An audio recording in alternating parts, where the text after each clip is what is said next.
Assalamu alaikum. This is Chaudhry Sama. Welcome you all to Evening News. You have just the Crown 7 headlines. Now let's move on to the details. Protesters besieged Shahbag police station again as their 48-hour ultimatum for the arrest of real culprits behind Dhaka University student Shahriar Alam Shammo ends today. Leaders and activists of BNP student wing Chhatrodol also blocked Shahbag intersection in the afternoon. The protesters claimed that the people whom the police arrested, even if they are involved, are not the main suspects. The protesters, mostly DU students, held a rally in front of the Raju sculpture earlier on the day.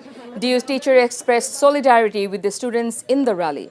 DU Vice Chancellor Niaz Ahmed Khan said some initiatives have already been taken by the university administration and the police. To ensure justice for Shammo's murder, they must unite, transcending all politics and regardless of party affiliation.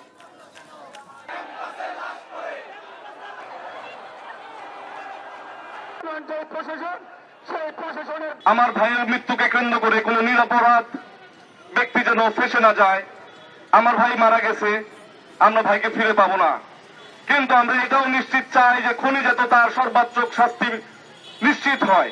Dhaka বিশ্ববিদ্যালয়কে আমরা একটা road map দেখতে চাই, যেভাবে করে এটা নিরাপদ একটা, যেন আমাদের শিক্ষক শিক্ষার্থী সবার জন্য নিরাপদ হয়। সাম্যই বাংলাদেশের প্রতিনিধি, সাম্যর বিচার যদি না হয় শুধু আপনারা আমরা হারবো না, পুরো বাংলাদেশ হেরে যাবে। আমরা চাই যে এই বিষয়টি রাজনৈতিক দলাদলির ঊর্ধ্বে উঠে সবাইকে সাথে নিয়ে এই মর্মন্তুদ হত্যাকাণ্ডের বিচার দ্রুততম সময়ে করতে, এবং এই ব্যাপারে আমাদের তরফ থেকে যা করণীয় আমরা করব, চেষ্টা করছি পুলিশের সাথে সর্বোচ্চ সহযোগিতা করতে। পুলিশকে আমরা ইতিমধ্যেই আমাদের তরফ থেকে আমাদের যে তথ্য আছে এবং সিসিটিভি ক্যামেরা ফুটেজ আছে সেগুলো আমরা তাদেরকে সরবরাহ করেছি। BNP senior leader Amir Khosrow Mahmood Chaudhry alleged the interim government is focusing on everything except their main task of arranging the national election. Bangladesh তো একটা অনিশ্চিত অবস্থার মধ্যে পড়ে আছে এই মুহূর্তে। বাংলাদেশ কোথায় যাচ্ছে কেউ জানে না। বাংলাদেশের জনগণ একটা স্বৈরাচারকে বিদায় করেছে, একটা ফ্যাসিস্টকে বিদায় করেছে গণতান্ত্রিক ব্যবস্থা ফিরিয়ে আনার জন্য। মূলত দিশাই ছিল আন্দোলন। গত 10-15 বছর ধরে এই আন্দোলন একেবারে চূড়ান্ত পর্যায়ে সবাই মিলে স্বৈরাচারকে বিদায় করেছে।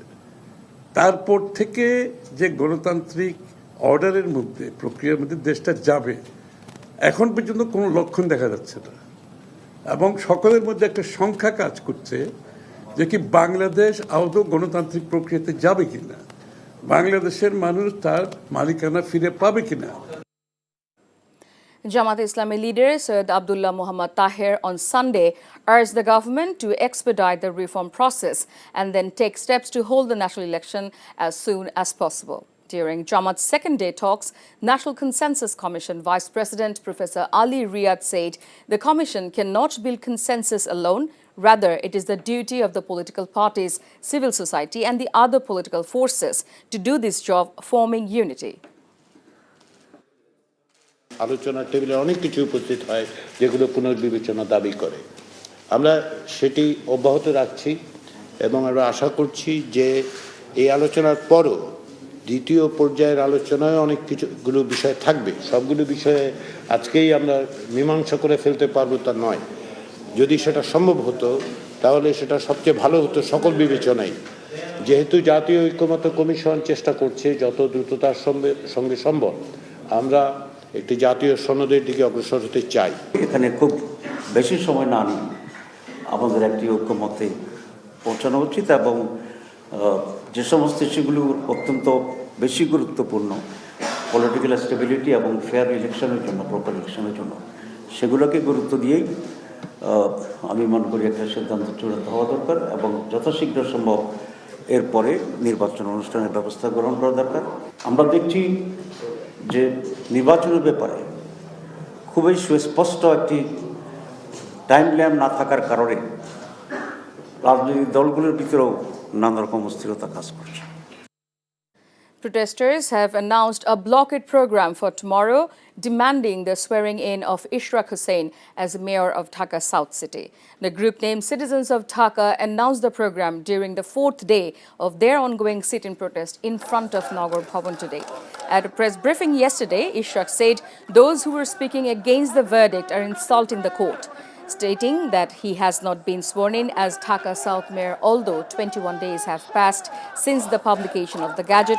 Ishraq said he is all ready to be sworn in. The National Economic Council has approved a Taka 2.3 lakh crore annual development program for the upcoming fiscal year, a significant reduction from the original ADP of the current fiscal year, reflecting the interim government's austerity drive and cuts to low priority projects. Planning advisor Dr. Wahiduddin Mahmood has announced that the upcoming national budget will be downsized. The government cannot rely on a deficit budget and impose a burden of debt on the people. That's why the upcoming budget will be smaller. He also emphasized that controlling inflation will be given the highest priority in the next budget. National Security Advisor Dr. Khalilur Rahman today said he remains prepared to exercise his rights as a Bangladeshi citizen, although a senior BNP leader recently alleged that the advisor is a foreign citizen.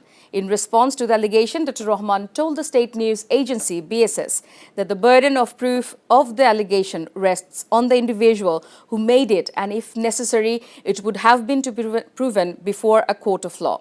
He is prepared to exercise his rights as a Bangladeshi citizen to the fullest extent, said the National Security Advisor. Democracy International has suggested to make structural reforms to include student council election in educational institutions on a regular basis. মানে আমরা চিন্তা করেছি যে এই গবেষণার মধ্য দিয়ে একটা কমন ফ্রেমওয়ার্ক ডেভেলপ করা যায় কিনা, যার মধ্য দিয়ে আমাদের শিক্ষার্থী সংসদ নির্বাচনটা সারা দেশে সব ধরনের প্রতিষ্ঠানে, অর্থাৎ উচ্চশিক্ষার সব ধরনের প্রতিষ্ঠানের মধ্যেই একটা নিয়মিতভাবে এই গণতান্ত্রিক চর্চাটা করা যায়। And that's all from the newsroom for now. To know updates, videos of this bulletin, visit our website www.ntvbd.com.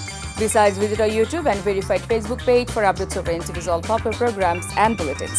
Our next bulletin, Shundar Khabor, will be at in Bangla at 7:30 p.m. Thank you for being with us. Have a good time.